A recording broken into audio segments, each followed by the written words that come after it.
সুপ্রিয় দর্শক শ্রোতা, আসসালামু আলাইকুম রহমতুল্লাহ বারাকাতু। আজ ঈদের 2 দিন পর আপনারা দেখতেছেন আমরা গতকালকে এই অনুষ্ঠান শেষ করেছিলাম, কিন্তু আমরা চাচ্ছি আমরা যে গাছগুলো দিচ্ছি একটু গাছগুলো দেখব। সকালে ঘর থেকে বাইরে হচ্ছে আত্মীয় স্বজনের বাড়ি যাওয়ার জন্য। সুপ্রিয় দর্শক, আপনারা জানেন এই যে আমরা রোজা রেখেছি, ইফতার করেছি, নামাজ পড়েছি, সব ইবাদতের অংশ, কিন্তু আত্মীয় স্বজনকে বাড়িতে যাওয়া এটা ইবাদতের অংশ। সেই জন্য আমরা যাচ্ছিলাম পরিবার নিয়ে, আপনারা দেখতে পাচ্ছেন এবং আমরা পরিবার নিয়ে যাচ্ছিলাম।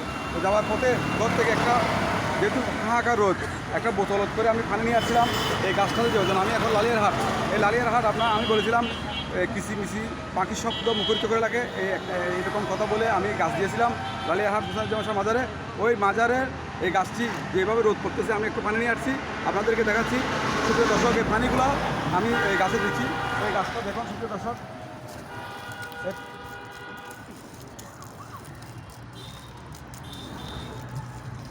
সুপ্রিয় দর্শক শ্রোতা, আপনারা যদি একটু সচেতন হলেও মানুষের উপকার করা যায়। আমরা যখন ঘর থেকে বাইরে হই, আসার সময় এক বোতল পানি নিয়ে আসলাম যে গাছকে দেবো বলে, সেই জন্য এই গাছে দিলাম।